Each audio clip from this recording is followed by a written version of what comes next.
mana bisa. Jadi di sini hakikat harta aula bisa fa'abla. Apa yang kita pakai maka akan usang. Kemudian hakikat harta yang ketiga au atau fa'afna. Au atau fa'afna. Apa yang kita punya kita sedekahkan. Oke. Ada 3 tadi ya Bapak Ibu ya. Yang pertama apa yang kita makan lalu habis, apa yang kita pakai lalu usang, kemudian yang ketiga apa yang kita sedekahkan. Dilanjutkan oleh Nabi, wa masiwa zalik. Maka inilah harta yang sebenarnya. Karena gak bakalan habis. Harta itu bakalan ada, kita hidup di dunia, hidup di akhirat, itu akan jadi penolong kita. Kemudian dilanjutkan lagi, fahuwa zahibun wa tarikuhu linnas. Terus gimana harta yang lain selain yang 3 itu? Harta itu akan pergi, harta itu akan kita tinggalkan untuk manusia yang lain. Kita nggak tahu, kita yang pergi duluan dari harta yang kita punya, atau harta yang pergi duluan dari diri kita. Jadi hakikat harta itu cuma 3. Tapi dari 3-tiganya itu yang paling penting yang ketiga. Apa yang kita berikan, apa yang kita sedekahkan, maka itu akan kembali lagi kepada kita. Karena jangan takut untuk bersedekah Bapak Ibu. Jangan takut untuk membantu orang lain. Karena kita kasih 1, maka Allah akan kembalikan ke kita berkali lipat. Di saat kita ada masalah, mungkin sedekah kita tadi yang akan membantu kita. Oke. Berkaitan dengan sedekah, saya lanjutkan hadisnya. Mungkin Bapak Ibu sudah pernah dengar hadis ini. Saya udah garis merahi. Al-yadul ulya khairum min yadis sufla. Pernah dengar nggak Bapak Ibu? Tangan di atas lebih baik daripada tangan di bawah. Kenapa tangan di atas itu lebih baik daripada tangan di bawah? Dijelaskan oleh Nabi, wal yadul ulya, tangan di atas itu adalah orang-orang yang bersedekah, orang-orang yang membantu. Sedekah itu dalam bentuk apa saja? Apakah dalam bentuk materi kita kasih duit ke orang lain? Tidak Bapak Ibu. Bapak Ibu menghindarkan, anggaplah Bapak Ibu jalan ke masjid, jalan ke pasar, di tengah jalan ada batu. Bapak Ibu angkat batu tadi, kemudian taruh di pinggir jalan, itu sudah sedekah. Kemudian apa lagi sedekah? Bapak Ibu lihat teman Bapak Ibu samping, kiri kanan, senyum, sedekah. Sangat tidak. Tapi jangan senyum-senyum sendiri Bapak Ibu.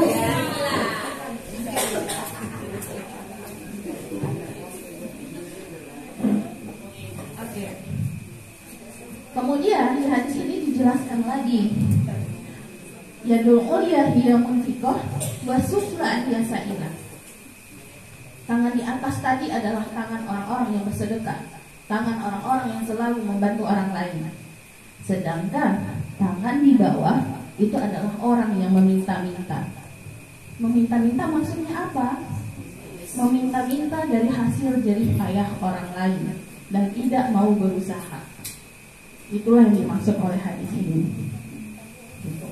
Dari awal saya sampaikan tadi, intinya kita dimotivasi oleh Nabi untuk bekerja, kita dimotivasi untuk menciptakan sesuatu yang bisa menambah penghasilan kita.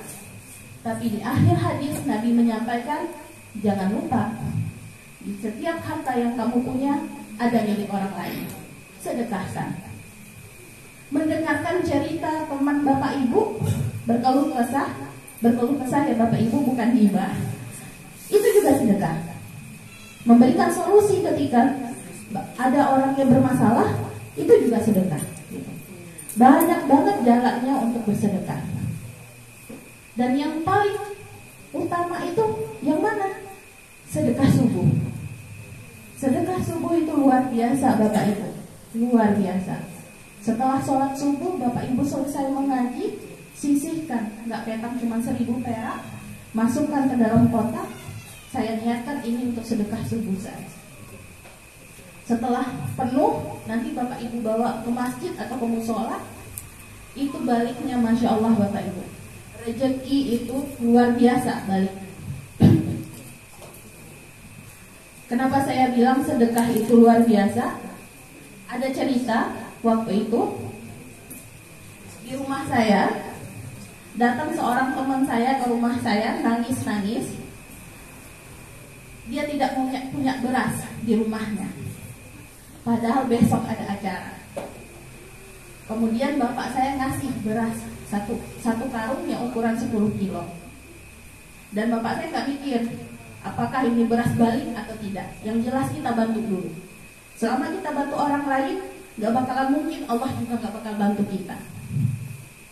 Esok harinya, bapak saya di Padang sana, Bapak Ibu.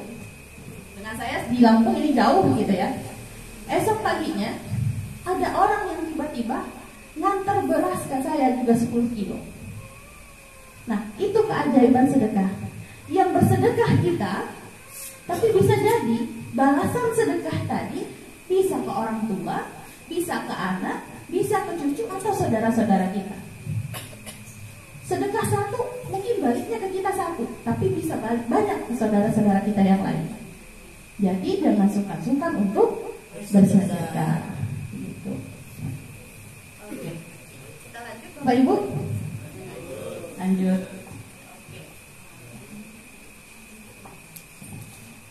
Nah, ini hadis terakhir. Hadis terakhir yang saya bahas. Ini hadis yang paling saya suka, yang sangat memotivasi saya kalau saya lagi di masa-masa yang butuh pendekatan dengan Tuhan. Bunyi hadisnya bagaimana? Bismillahirrahmanirrahim. An Abi Hurairah qala Rasulullah sallallahu alaihi wasallam, al-mu'minu qawiyyu khairu wa ahabba ilallah minal mu'minid dhaif. Mukmin yang kuat khair, lebih baik, wa ahabba ilallah, dan dicintai oleh Allah daripada mukmin yang lemah.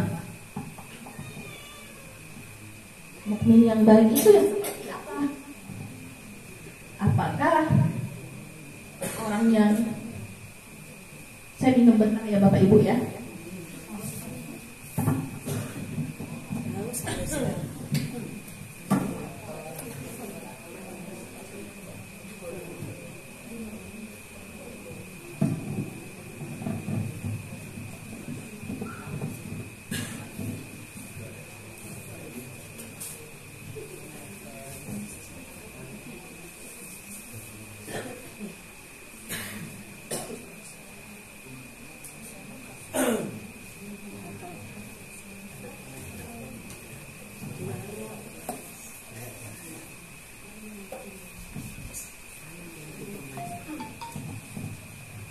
Oke, kita lanjut.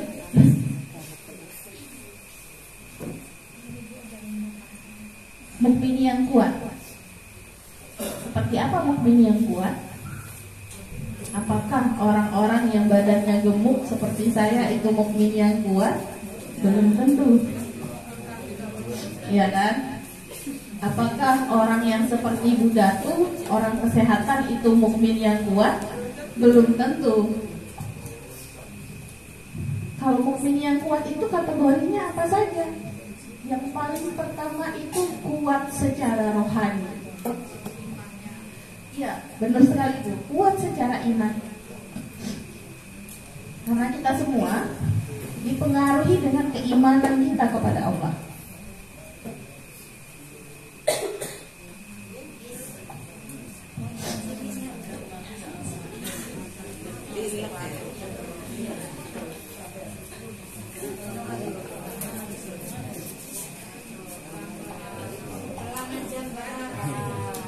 Semangatnya kali ya. Santai aja, santai.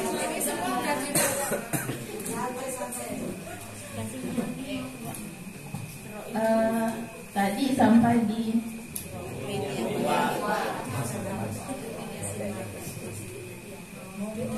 angin matuan aja anginnya.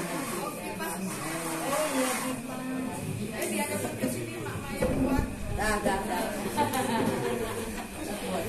Mak ini kebal semua ini kan. ya saya memang nggak bisa pakai kipas. Ngomong dari tadi. Memang nggak bisa pakai kipas dan AC juga. Dari tadi. Mohon maaf ya Bapak Ibu ya. Ya. Maklum anak baru, anak bawang. Oke. Tadi mukmin yang kuat, dimaksud dengan mukmin yang kuat itu ketika kuat rohani. Mungkin ibu-ibu pernah sama bapak-bapak juga. Nanti kalau saya nggak sebut bapak-bapak nanti dikasih lagi. Ya, pernah merasa kayak hidup sendiri di dunia, gitu loh. Merasa sendiri, merasa kosong. Padahal ada bapak, mah ada ibu, di rumah ada anak-anak. Itu kenapa? Karena rohani tadi, karena iman tadi. Kita orang awam, kita orang biasa, iman itu naik turun. Ada saatnya iman tinggi, ada saatnya iman itu turun. Maka kata Allah, kata Nabi, jika ingin menjadi mukmin yang kuat, dikuatkan dulu imannya. Kenapa? Karena kalau iman sudah kuat, itu berpengaruh kepada jasmani. Di saat kita dekat dengan Allah, jasmani kita insya Allah kuat. Jasmani kita insya Allah sehat. Kalau jasmani sehat, nyari duit, alhamdulillah. Lancar. Ide kreatif muncul. Jadi intinya adalah menguatkan rohani. Di hadis Nabi, wa ahabba ilallah, mukmin yang kuat itu lebih baik dan lebih dicintai Allah. Kenapa lebih dicintai? Kenapa lebih baik? Karena dia bisa bermanfaat untuk dirinya dan juga bermanfaat untuk orang lain. Dan saya yakin di payung ini semuanya isinya orang-orang yang bermanfaat. Karena kajian tadi saja sudah dimulai dengan Al-Fatihah. Al-Fatihah itu kandungannya seluruh hidup kita, mulai dari kita lahir sampai kita meninggal. Kemudian dilanjutkan oleh Nabi, di setiap baik. Maksudnya apa? Maksudnya ketika dapat musibah dia bersabar, ketika dapat kebahagiaan Bersabar.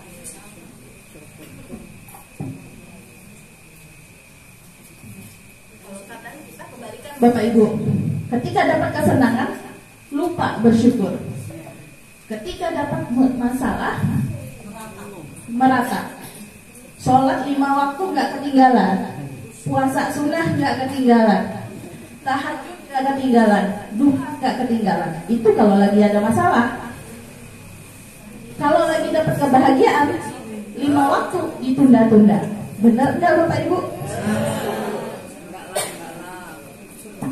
Nah, kita di sini termasuk mukmin yang kuat atau mukmin yang lemah atau mukmin yang masih tengah-tengah nih? Tengah-tengah. Oke. Amin. Kita berusaha untuk menjadi kuat ya, Bu ya. Dilanjutkan lagi, wa fi kulli khairun, ada kebahagiaan bersyukur, ada cobaan dia bersabar. Syukur itu gampang banget Bapak Ibu. Memulai aktivitas kita dengan basmalah itu sudah bentuk syukur. Kemudian dilanjutkan oleh Nabi, ris ala ma yanfa'uka, berambisilah terhadap sesuatu yang mendatangkan manfaat. Maksudnya apa Mbak? Misalnya saya mau buka dagangan sempol nih di payung ini. Saya berambisi nanti sempol saya, sempol yang paling enak di Lampung. Nah itu boleh, ambisi itu boleh gitu. Tapi jangan lupa wasta'in billah. Mau setinggi apapun ambisi kita, mau sekuat apapun cita-cita kita, impian kita, wasta'in billah. Minta pertolongan Allah. Sertakan Allah. Kadang kita lupa menyertakan Allah. Kita sering lihat di TV kalau ada orang yang gagal kemudian bunuh diri, ada orang yang gagal kemudian gila. Kenapa? Lupa wasta'in billah. Seolah-olah hidup itu dikendalikan oleh diri sendiri. Padahal di dunia ini apa yang kita kerjakan tidak terlepas dari dan campur tangan dari Allah. Gitu. Kemudian dilanjutkan di hadis ini, wala ta'jiz. Jangan malas. Kenapa jangan malas? Apapun yang sudah kita bangun dari awal sampai akhir, di tengah-tengah kita malas, runtuh. Sama aja kayak kita nyuci piring, Bapak Ibu, ditunda-tunda. Pagi, aduh masih satu nih piring, nanti aja. Siang, oh masih dikit nih. Sore udah banyak, muncul sifat malas. Sifat malas ini yang akan menghancurkan keimanan, kekuatan, kemudian motivasi kita untuk menjadi lebih baik. Maka diingatkan oleh Nabi di hadis ini, jangan malas. Termasuk jangan malas menghadiri kajian. Nah, kemudian dikatakan oleh Nabi, wa in asobaka syai'un fala taqul law anni kana kadza wa kadza. Jika sesuatu menimpa kamu, janganlah kamu mengatakan kalau saya melakukan ini pasti saya akan mendapatkan ini. Jadi penyesalan, Bapak Ibu. Anda kemarin saya dengerin ini, mungkin saya nggak gagal nih hari ini, gitu. Jadi kalau ada sesuatu menimpa kita, jangan pernah menyalahkan diri sendiri dan jangan pernah juga menyalahkan orang lain. Kenapa? Dilanjutkan di hadis ini, walakin kul qadarullah wa masya'a fa'ala. Apapun yang terjadi di hidup kita, kesuksesan, kegagalan, kaya raya, kemiskinan, itu adalah kadar Allah yang terbaik. Dan yakin saja, kadar Allah, skenario Allah itu adalah yang terbaik untuk kita. Kita hanya perlu menjalani hidup ini, kita hanya perlu beribadah, berikhtiar sampai waktunya kita kembali ke tempat yang paling abadi. Dan semoga kita orang-orang yang termasuk dipermudah dan husnul khotimah nantinya.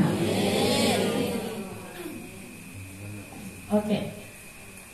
Di hadis ini dilanjutkan, fa inna law taftahu amal syaitan. Karena kalau kita banyak menyesal, kalau kita banyak berandai-andai, kalau kita banyak menyalahkan diri sendiri, itu sama saja kita membuka peluang setan untuk merasuki kita, untuk kita tidak mau semangat lagi, untuk kita tidak mau berusaha lagi ke depannya.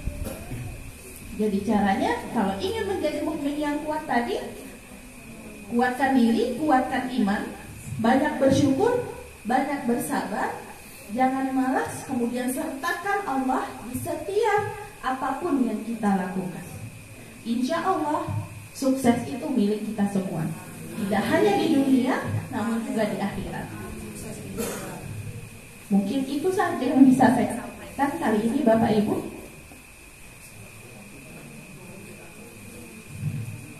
Apa? Sampai di sini saja, Bapak Ibu. Sedikit sharing saya, anak bawang yang masih baru belajar, semoga memberikan manfaat untuk Bapak Ibu semua, dan kemudian juga insya Allah menjadi keberkahan untuk kita semua. Terima kasih atas perhatian Bapak Ibu. Banyak maaf. Akhir kata, Assalamualaikum warahmatullahi wabarakatuh. Waalaikumsalam.